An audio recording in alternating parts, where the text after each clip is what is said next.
자, 그러면 오늘 귀한 말씀 바울의 사역의 소명인데요. 다 같이 지난주에 이어서 사도행전 26장 13절에서 20절까지가 되겠습니다. 사도행전 26장 13절부터 20절까지입니다. 자, 오 왕이여, 정화가 되어 내가 길에서 보니 하늘로부터 해보다 더 밝은 빛이 나타나서 나와 또 나와 함께 길 가는 자들을 둘러 비추었나이다. 우리가 다 땅에 쓰러졌을 때에 내게 말씀하시는 한 음성을 내가 들으니 히브리 말로 이르시되 사울아 사울아 어찌하여 내가 나를 핍박하느냐 가시체를 가둬차기가 내가 고생하냐 하시되 내가 이르되 주여 누구시나이까 하매 그분께서 이르시되 나는 내가 핍박하는 예수라. 너는 일어나 내 발로 서라. 내가 내게 나타난 것은 이 목적을 이루기 위함이니 곧 내가 본 이 일들과 앞으로 내게 나타낼 그 일들에 대하여 너를 사역자와 증인으로 삼고자 함이라. 내가 너를 백성과 이방인들에게서 구출하여 이제 그들에게 보내는 것은 그들의 눈을 열어주어 그들을 어둠에서 비추고 사탄의 권세에서 하나님께로 돌아오게 하려 하며 이로써 그들이 믿음 즉 내 안에 있는 그 믿음으로 죄들의 용서를 받고 거룩히 구별된 자들 가운데서 상속력을 받게 하려 함이라 하셨나이다. 그러므로 오 아그리빠 왕이여 내가 하늘에서 온 그 환상 계시에 불순종하지 아니하여 먼저는 다마스쿠스와 예루살렘과 유대의 온 지방 전역 사람들에게 그리고 그 다음에는 이방인들에게 그들이 회개하고 하나님께로 돌아서서 회개에 합당한 일들을 행해야 함을 보이매. 네, 여기까지요. 기도하겠습니다. 하나님 아버지 감사합니다. 참으로 사도 바울을 다마스쿠스 도상에서 하나님께서 부르시고 능력을 주시고 또 그를 사용해 주셨으므로 저희들 또 이 자리에 있게 되었나이다. 주님의 참 은혜와 사랑 감사합니다. 또 그의 아름다운 희생이 있었기에 저희들도 또 도전을 받으며 땅끝까지 이르러 증인이 되는 데 쓰이기를 원합니다. 오늘 말씀과 함께 역사해 주시고 또 우리의 사명들을 잘 살피며 드려지는 귀한 삶 살게 하여 주시옵소서. 하나님께서 말씀하실 때 참으로 우리가 성령에 감동하신 가운데 반응을 보이게 하시고 또 내가 여기 있나이다 하는 바울과 같은 그런 음성에 순종하는 저희들이 되게 하여 주옵소서. 예수님의 이름으로 기도드리옵나이다. 아멘. 오늘 그 바울의 사역 소명, 바울의 사역에 대한 소명을 받았습니다. 바울이 사역에 대해서 소명을 받는 장면이 오늘 본문에 나오고 있습니다. 이걸 또 우리가 다른 말로 하면 한 단어로는 사명이라고 하죠. 사명은 주어진 임무라는 말이잖아요. 주어진 임무. 특히 그 대사들, 옛날엔 사신들에게 주로 많이 얘기를 합니다. 사명이란 말이. 그러니까 우리도 맞잖아요. 우리도 이 땅에서의 하나님의 대사잖아요. 그리고 하나님의 우리가 사신들입니다. 그렇죠? 우리가 자기 임무, 사명을 잘 알면은 흔들리지 않고 또 그 길을 잘 바로 갈 수가 있습니다. 군대에서는 군인의 사명, 또 지난번에도 우리가 가정에 대해서 들었지만 아내가 아내는 어떻게 해야 되느냐, 사명이 뭐냐, 남편은 뭐냐, 아들들은 뭐냐, 종은 뭐냐, 그걸 자기 거를 알아야 돼. 그걸 잊어버리고 이탈하게 되면은 이게 이제 혼란이 오는 거예요. 무질서가 오는 겁니다. 그래서 남편들이 이렇게 아내를 보호하고 존중해야 된다 이런 부분에서 이탈을 놔버리면 왜 건강한데 왜 그렇게 하냐 그럴 수도 있고 또 아내들이 순종치 않으면 왜 자꾸 순종하는 것에 대해서 굉장히 귀에 거슬리죠. 그래서 자기 임무를 위치를 잘 알 필요가 있습니다. 그럴 때에 주님에 의해서 아름답게 쓰일 수가 있고 하나님의 영광을 드러낼 수가 있습니다. 요즘은 이제 세상이 이래 그 남녀 이제 뭐 평등 또 그런 부분들을 너무 많이 부르짖으니까 우리가 성경 말씀보다도 세상의 것이 우리 머릿속에 너무 이렇게 많이 간직되어 있고 보고 배운 거니까, 그러니까 롯이 의로운 자로서 마음을 상하게 했다는 말씀처럼 우리가 세상에 그렇게 하는 걸 보면서 우리 가정에도 들어오니까 하나님 말씀보다도 세상의 것이 오히려 더 우리가 이렇게 그런 관점에서 살고 있지 않나 한번 생각을 좀 해볼 필요는 있습니다. 여러분 그렇지 않습니까? 저는 그 공감을 합니다. 그래서 오늘 그 바울의 사역 소명 이렇게 보면서 제가 그 목회자의, 지금 목회자잖아요. 바울도 선교사 사명에 대한 이거를 이렇게 보니까 스펄전 목사님은 이렇게 얘기를 했습니다. 목회자의 사명에 대한 것에 대해서 얘기할 때 내가 사실 목회자 사명, 내가 사실 목회를 진정으로 원하고 있는가? 두 번째, 나에게 그 일을 감당할 재능을 주셨는가? 세 번째, 만일 어떤 교회에서 3, 4년간 일을 하였다면 그 열매가 어떤 것이었는가를 살펴보라. 이렇게 스펄전 목사님은 얘기를 했습니다. 뭐 상당히 우리에게도 도전이 됩니다. 내가 사실 목회를 진정 원하고 있는가? 자, 그래서 그 밑에 달기를 소명을 받았다면 간절한 마음이 있다. 그렇게 했고, 나에게 그 일을 감당한 재능을 주셨는가? 하나님께서 또 주신다고 약속을 했습니다. 그리고 만일 어떤 게 3, 4년간 사역을 했다면 그 열매들이 있게 돼 있다 이 말입니다. 사실 우리는 뭐 사역자 아니더라도 하나님으로부터 받은 은사 선물들이 있잖아요. 선물 은사를 써서 서로 섬기라 그렇게 말씀하고 있거든요. 사실 그 우리가 교회에서 어떤 한 가지 일을 맡았을 때에 신실하게 하면은 그거는 열매들이 드러나게 되어 있습니다. 그래서 또 우리가 그 일들을 안 해도 또 안 한 것에 대해서도 어느 한 부분들이 잘 이렇게 원만하게 운영되지 못하는 그 부분도 있습니다. 그래서 우리가 이런 부분들을 보면서 항상 내가 맡은 사명을 자주자주 생각해야 된다. 가정에서 또 직장에서 또 교회에서. 여러분 맞습니까? 그렇게 했을 때 우리는 그 길을 계속 갈 수가 있고 굉장히 행복해 할 수 있고 자기 일을 할 수가 있습니다. 제가 이제 이렇게 어떨 때 저 혼자 이제 밥을 먹고 이제 그릇을 내놓잖아요. 그냥 얘기입니다. 뭐 오해하지 마시고. 우리 사람 또 뭐라 그럴라. 그 내가 설거지를 해보니까 행복하더라고. 그런데 야, 이 교회 설거지하는 것도 굉장히 행복하겠다. 나 그런 생각이 막 들더라고. 그래서 내가 언젠가 교회 설거지를 한번 해봐야 되겠다. 근데 사람들이 이제 자기가 조금만 편하고자 하거나 조금만 남과 비교를 하면은 그게 시험거리가 되어버려요. 내가 좀 편하고자 한 그 순간적인 찰나에, 그리고 남과 비교해서 우리는 항상 이렇게 남이 같이 하면 하고 안 하면 왜 나만 하느냐, 항상 이거에 대한 불만이 많거든요. 그런데 그거에 관계없이 내가 맡은 일에 신실하고, 그것이 왜 어차피 이 땅에 시간은 가고 우리가 힘도 가고 돈도 가고 언젠가 전부 다 이게 흘러가 버리잖아요.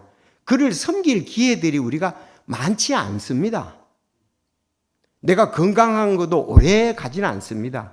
내가 물질이 있는 것도 오래 가지를 않습니다. 그래서 내가 이제 할 수 있을 때에 아주 열심히 하는 것은 굉장히 긍정적이고 하나님께 영광을 돌리고 다른 사람에겐 긍정적으로 도전을 주고 사람들을 따라오게 한다 이 말입니다. 그런데 그런 부분에 있어서 참 우리가 이렇게 게으르거나 다르게 생각을 해버리면은 좋은 열매를 가정에서도 그렇고 교회에서도 그렇고 직장에서도 그렇습니다. 난 부지런하게 난 이렇게 해서 내 삶을 불태울 거야. 내가 신실한 삶으로 불태울 거야. 그런 마음이 탁 태도가 되어 있는 사람은 섬기는 일이 힘드는 게 아니라 당연한 걸로 생각한다고, 감사로 생각한다 이 말입니다. 그러니까 우리는 굉장히 하나님의 사람으로 자세가 중요하다 이 말입니다. 바울도 사역이 굉장히 힘들었거든요.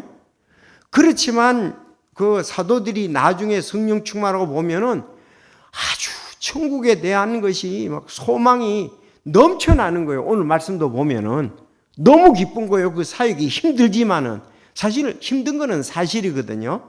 힘듭니다. 피곤한 부분들이 있습니다. 그렇지만 내가 무엇을 하고 힘드냐 하는 것이 중요해요. 여러분, 좋은 일 하고 힘들면은 잠이 잘 옵니다. 마음이 편안합니다. 기쁩니다. 나쁜 거 좋지 않은 거라고 피곤하면은 왜 사는가 이렇게 나오는 거죠. 그래서 오늘 이렇게 바울의 사역을 보면서 도전을 받기를 원하는데 오늘 본문을 저는 두 가지로 이렇게 봤습니다. 첫 번째가 예수님께서 다마스쿠스 길에서 바울을 부르심에 대해서 13절에서 15절까지고, 두 번째는 예수님께서 바울에게 증인의 사역을 맡기심에 대해서 16절에서 20절까지 이렇게 두 개로 나누어 봤습니다. 여러분 잘 아는 대로 바울이 사역의 부르심, 사명에 대해서 사도행전에 몇 번 나온다고요? 3번 나오죠. 몇 장이 나옵니까? 갑자기 물으니까 기억이 안 나시나요? 이건 잊지 마십시오. 사도행전 9장에 나옵니다. 9장. 그 이제 다마스커스 가는 길에 나오죠. 그거에 대해서 간증을 또 하죠. 22장에서. 그렇죠? 그리고 오늘 아그리빠 왕 앞에서 다시 한번 또 얘기를 하는 거예요.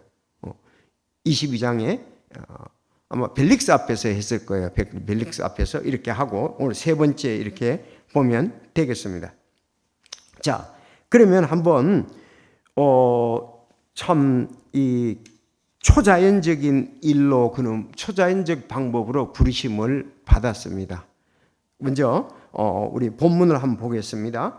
오 왕이여, 정오에 내가 길에서 보니, 그렇죠. 정오 12시죠.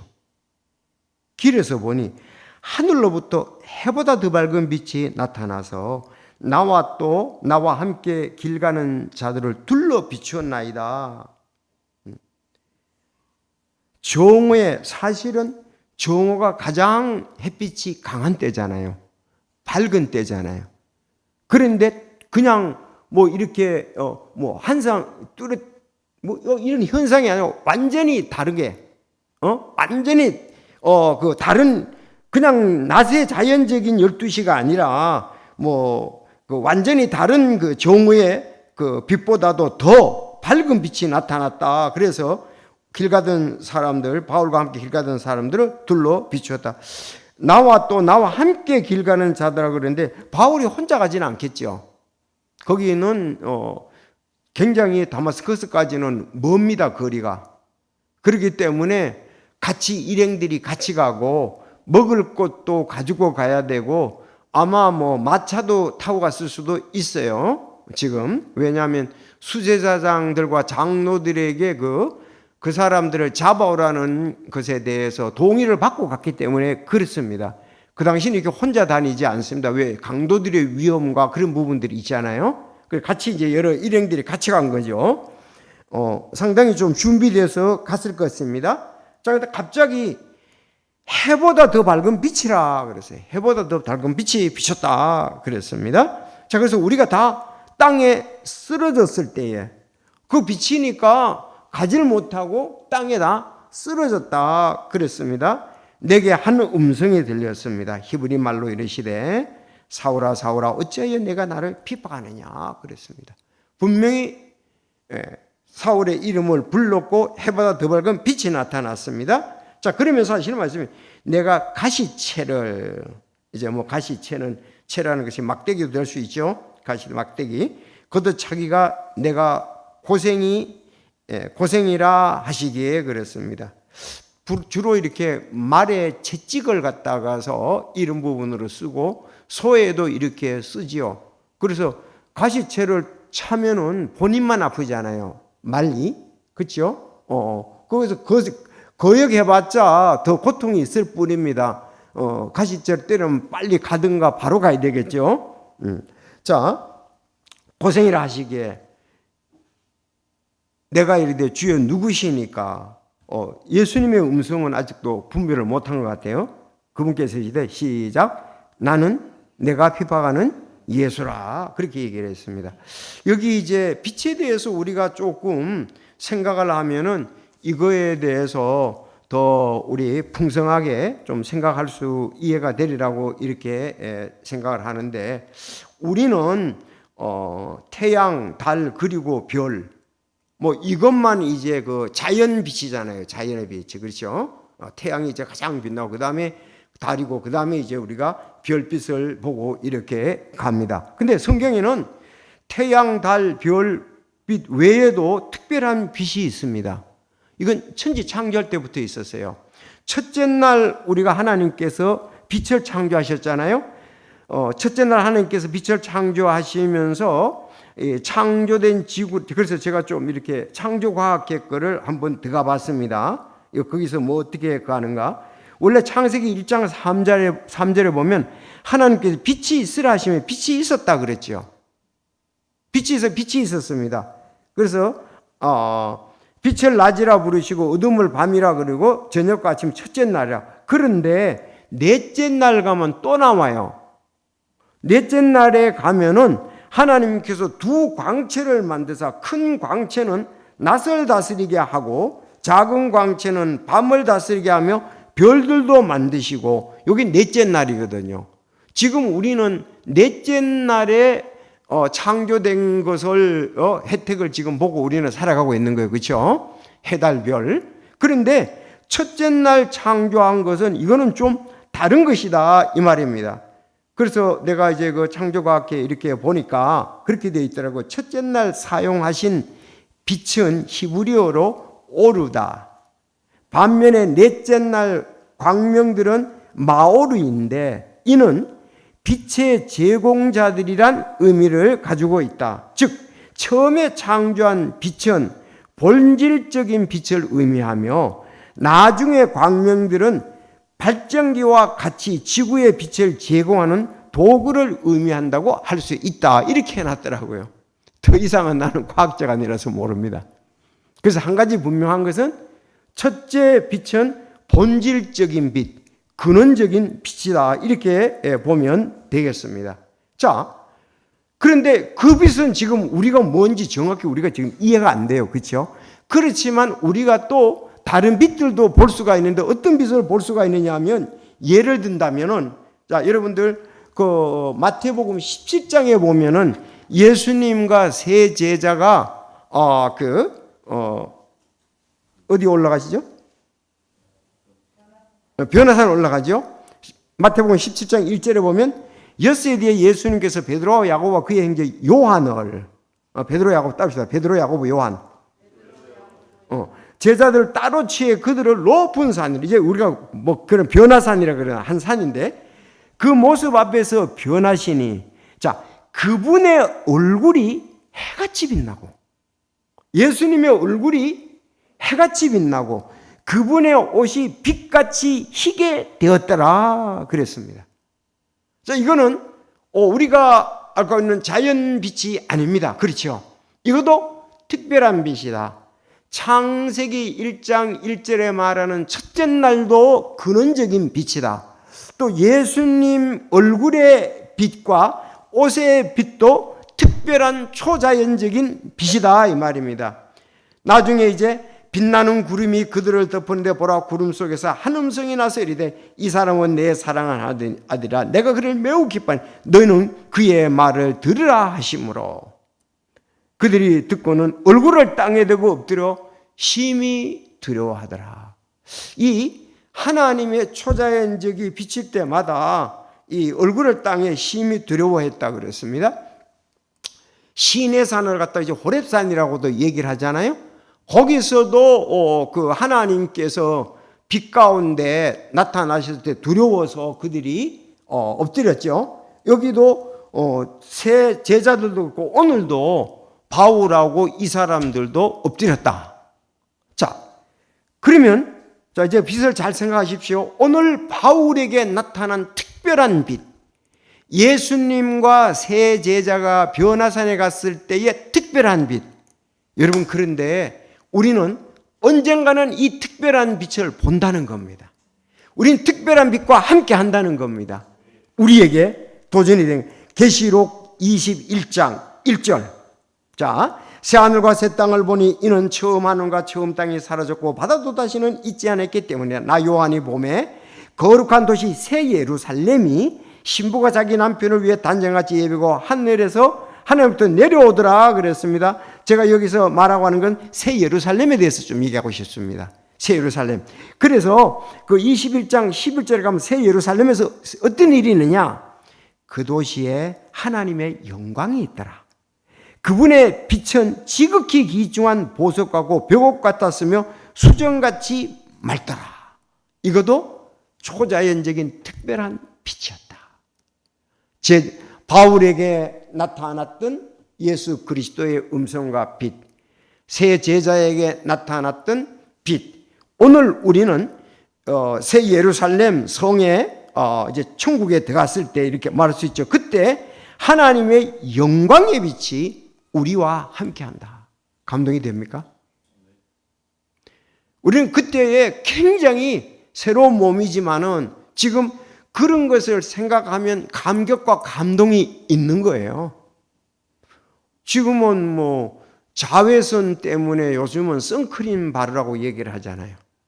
그렇죠? 요즘은 그 빛이 좋은 면도 있지만 또 우리에게 또 이제 원래 뭐 하나님이 천지창조도 완전히 지금은 이게 그 때문에 그렇다고 그러잖아요. 뭐라 그러나요?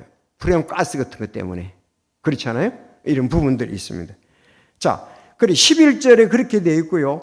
23절에도 하나님의 영광이 그 도시를 밝혀주었고 어린 양께서 그 도시의 광채이기 때문이라.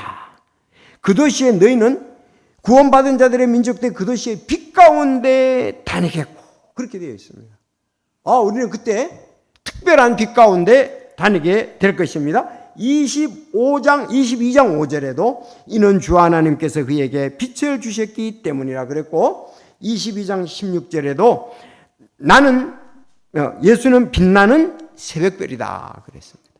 이 전부 다 우리를 감격해 하고 감동하고 요한 마태복음 17장에 그들이 막 빛이 있고 예수님의 영광이 그렇게 빛같이 옷이 빛났을 때 그랬잖아요. 우리 이제 내려가기 싫다. 여기 집을 3개 짓자. 여러분 천국에 갔다가 다시 올 일은 없지만은 이 땅하고 너무나 우리는 그것이 좋기 때문에 이 세상 고생 진짜 꿈에 본 듯 잊어버리고 주님과 함께 영광의 빛 가운데 우리는 거하게 된다는 걸 잊지 마시기 바랍니다. 자, 그래서 제가 얘기하는 것은 특별한 초자연적인 빛이 영광의 빛이 바울에게 나타났고 새 제자에게 나타났고 앞으로 우리에게도 나타날 것이다 하는 것입니다.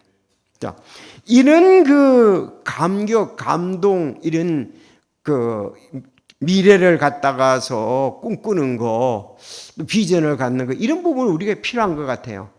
우리는 이 세상에 조그마한 것인데 거기에 너무 치심해서 신앙을 게을리하거나 등한해하는 경우들이 있거든요. 그러지 말고, 그래서 제자들은요, 그러니까 아브라함도 그렇고, 여기 12제자들도 그렇고, 진짜 이 땅에 물론 바울 사도는 고린도 후서 12장에 셋째 하늘에 갔다 왔잖아요. 엄청 내가 말로 다 할 수 없다고 그랬지 않습니까? 그래서 우리가 동일한 그 마음을 가져야 되리라고 이렇게 생각을 합니다. 그래서 여기서 그는 빛을 보았다 그렇게 얘기하는데 좀 우리도 영광의 빛들을 적용시킨다면 좀 생각했으면 좋겠습니다. 자, 그래서 사울아 어찌하여 내가 걷어차기냐 너 예수라 핍박하는 예수라 그랬습니다. 그 다음부터 이제 16절에 보면은 그에게 바울에게 증인의 사역을 맡기시는 걸 보겠습니다. 16절에 두 번째 바울에게 증인의 사역을 맡기셨어요. 16절 너는 일어나 내 발로 이제 일어서라 이제 일어나라. 내가 내게 이렇게 나타난 목적 줄 것이고 뭐냐 곧 그랬거든요. 이제 그 설명이 나옵니다. 목적. 내가 너한테 이렇게 나타난 목적은 뭐냐? 내가 본 이 일과, 지금 너가 나를 봤잖느냐, 이 일과 앞으로 내가 내게 나타날 그 일들에 대하여 너를 사역자와 증인으로 삼고자 한다 그랬습니다. 너 나 지금 봤지? 그리고 앞으로 내가 또 나타나서 일들을 너에게 더하는데 그거에 대해서 사역자와 증인이 되어야 된다 그랬습니다. 그럼 그게 뭐냐? 사역자와 증인이 되는데 내가 너를 백성과 이스라엘 백성과 이방인들에게 구출하여 이제 그들에게 보내는 것이다 그랬습니다. 그러면 18절이 중요하죠. 시작. 그들의 눈을 열어 그들을 어둠에서 빛으로 사탄의 권세에서 하나님께로 돌아오게 하려 함이요 이로써 그들이 믿음 즉 내 안에 있는 그 믿음으로 죄들의 용서를 받고 거룩히 구별된 자들 가운데서 상속욕을 받게 하려 함이라 하셨나이다. 아멘. 이거 엄청나잖아요. 그렇게 되면은 그가 하는 일을 통해서 어떻다고요? 그들의 눈을 열어 주어 그들을 어둠에서 빛으로 사탄의 권세에서 하나님께로 돌아오게 하려 하며 이로써 그들이 믿음 즉 내 안에 있는 그 믿음으로 죄들의 용서를 받고 거룩히 구별된 자들 가운데 상속 유업을 받게 하려 함이라 이렇게 말씀했습니다. 그러면 지금 우리는 이렇게 되어 있습니까? 우리가 내 눈이 열렸습니까? 그래서 내가 어둠에서 빛으로 나왔습니까? 사탄의 권세에서 하나님께로 돌아왔습니까?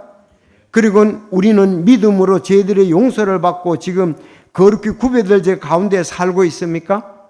앞으로 우리는 상속 유업을 받게 될 것입니까? 예, 그렇습니다. 바로 이 놀라운 사역. 그러니까 우리가 세상의 일들이 지극히 단순하잖아요. 각자가 하는 일들이 이렇게 따져보면 지극히 단순합니다. 그렇죠? 예. 그렇지만 이런 그 놀라운 하나님의 일의 권세를 우리에게 주는데 이거보다 더 큰 사명이 어디 있겠냐 이거예요. 어떤 사람은 그야말로 화초만 기르는 사람도 있잖아요. 그렇죠? 몇 가지.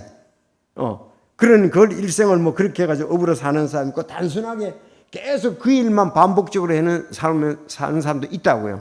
그런데 일이야말로 정말 하나님께서 우리에게 맡겨준 인류에게서 가장 중요한 사역 중의 사역이다. 귀한 일 중의 일이다. 정말 이거 더 아름다움이 어디 있겠습니까? 눈에 영적인 눈이 열려야 되죠. 그들을 어둠에서 빛으로 그랬습니다. 어둠으로 빛으로 이 말은 우리가 죄에서 영존하는 생명으로 그렇게 봐도 되고 어둠의 권세에서 또 우린 하나님의 자녀로서 이렇게 이건 믿음으로 되고 죄들의 용서받고 그렇게 구별자 상속유업을 받게 하려 함이라고 했습니다. 그런데 여러분 요까지가 이제 그 바울이 자기가 회심할 때의 증거거든요. 이거를 읽다 보니까 뭐가 빠진 것 같아요. 여러분 이렇게 읽어보면은 사도행전 9장하고 22장하고 오늘 본문에 보니까 뭔가 빠져 있잖아요. 뭐가 빠졌어요? 발견을 못 하시나요? 아나니아에 대해서 없잖아요. 그렇죠. 사실은 아나니아가 그에게 그가 눈을 뜰 수가 없었잖아요. 눈을 뜨게 하고 그에게 침례를 주고 또 아나니아는 아주 그 제자입니다. 제자. 그가 사명도 주잖아요. 사명에 대해서도 얘기를 하고 그 아나니아에 대해서 없단 말이에요. 그 내용이. 그래서 그가 얘기한 거를 여기 함축해서 다 넣은 거예요. 그건 빼버리고 아나니아가 내한테 이랬다 그런 것은 다 빼버리고 그건 실제 있었던 이야기지만 순전하게 여기에서 자기가 지금 왜 이렇게 붙잡혀 왔는가? 내가 왜 이렇게 재판을 받는가? 이것은 결국은 뭐예요? 내가 복음 전했기 때문에 재판받는다는 얘기죠. 쉽게 말하면 내가 우리 민족에게와 앞에서 나왔습니다. 바로 이방인들에게 내가 죽음과 부활에 대한 거, 그건 우리 조상들이 그렇게 예언했던 부분인데 내가 바리새인들로서 또 믿고 지금 이제 실제로 그 예수가 그 메시아다 이 말입니다. 그래서 내가 지금 그 일을 하는 거다. 이걸 지금 얘기하기 위해서 얘기를 했는데, 여러분 바울이 맡은 사역이나 우리가 맡은 사역이나 같습니다. 이것이 마태복음 28장 19절 20절의 교회의 사명 아닙니까? 또 사도행전 1장 8절에 있어서 땅끝까지를 내 증인이 되라 그랬습니까? 그 후에 사도행전 1장에 보면은 그 제자들의 사명이 뭡니까? 예수 그리스도의 부활을 증언할 사람을 뽑아야 그래서 마띠아가 뽑혔지 않습니까? 다 이렇게 보면 동일하다 하는 겁니다. 그러니까 오늘날 우리의 사역이 이렇게 중요하다 이거예요. 우리가 복음을 전함으로 그들이 눈이 열려져서 어둠에서 빛으로 사탄의 권세에서 하나님께 돌아오고 죄들의 용서를 받고 이제는 거룩한 하나님의 백성이 돼서, 하나님의 백성이 됐으니까 뭐죠? 상속 유업을 받게 된다 이거예요. 그런데 아브라함은 벌써 이때에 하나님과의 부르심의 관계에서 있어서, 지난 주일날 이제 나도 세고 우리 강훈이 형제도 있지만 히브리서 11장에 우리는 어떻다고요? 기초가 있는 한 도시를 그가 바라면서 살았다고 그랬잖아요. 그는 나그네와 순례자로 우리도 동일하게 바로 상속 유업이 지금 그에게 주어져 있기 때문에 그렇습니다.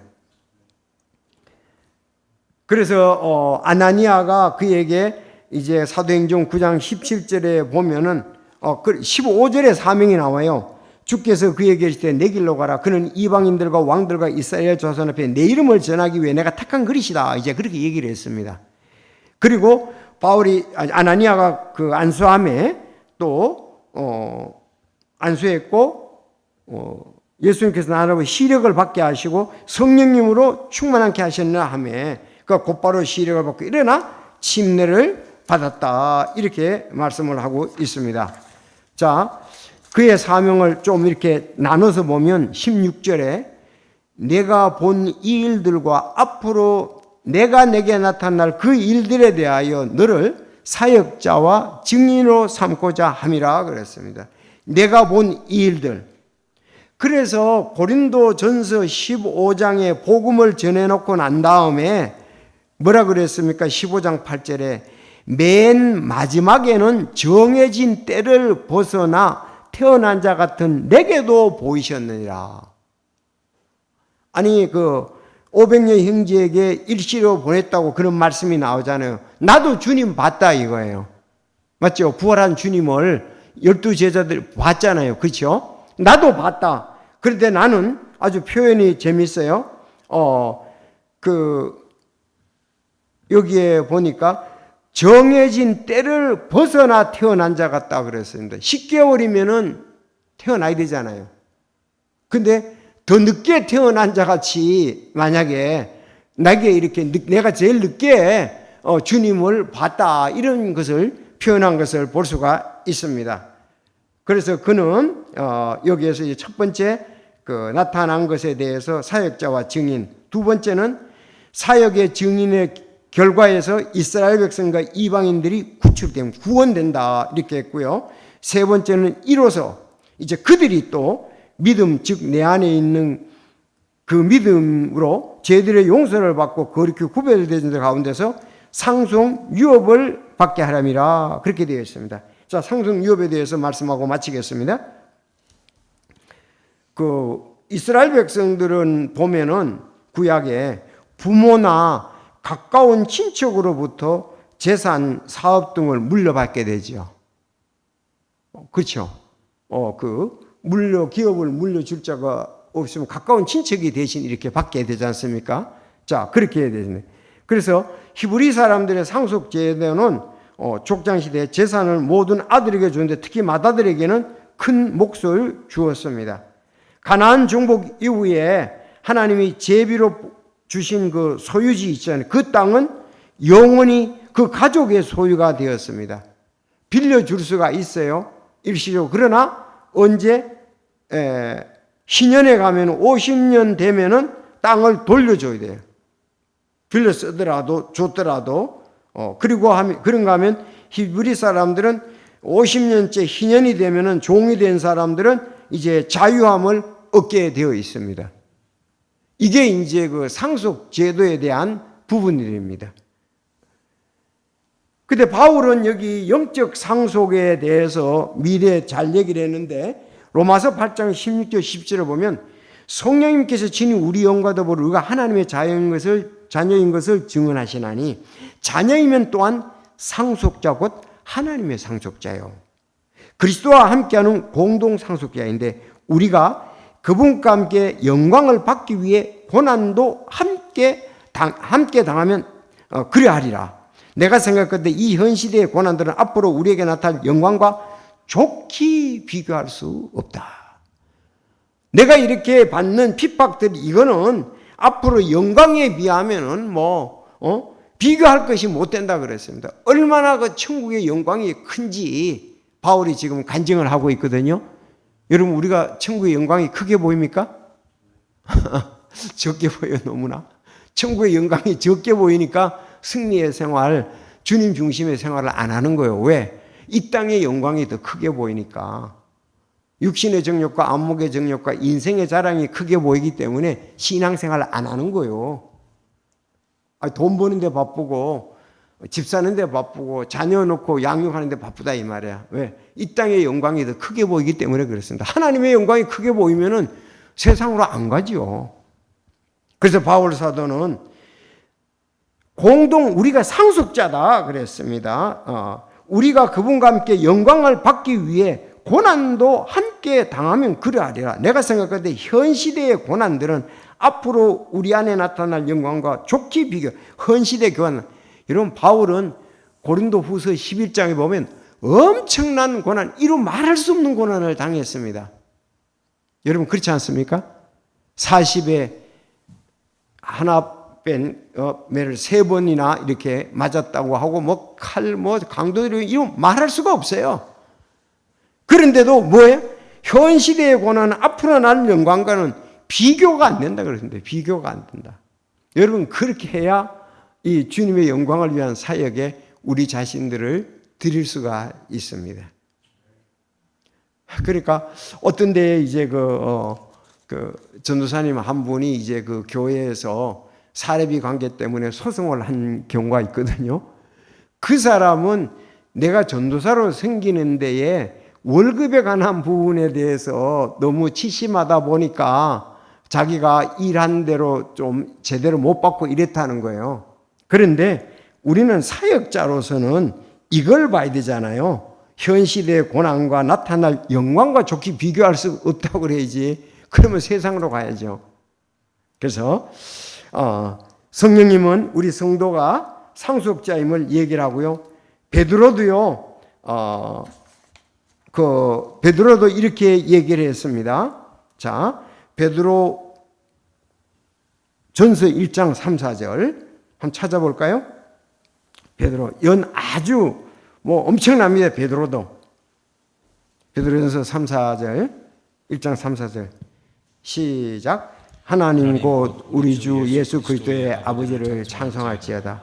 그분께서 자신의 풍성하신 긍휼에 따라 죽은 자들로부터 예수 그리스도를 부활하게 하심으로 우리를 다시 낳으사 산 소망에 이르게 하시고 너희를 위해 하늘에 마련된 썩지 않고 더럽지 않으며 사라지지 아니하는 상속 유업을 받게 하셨나니 그랬어요.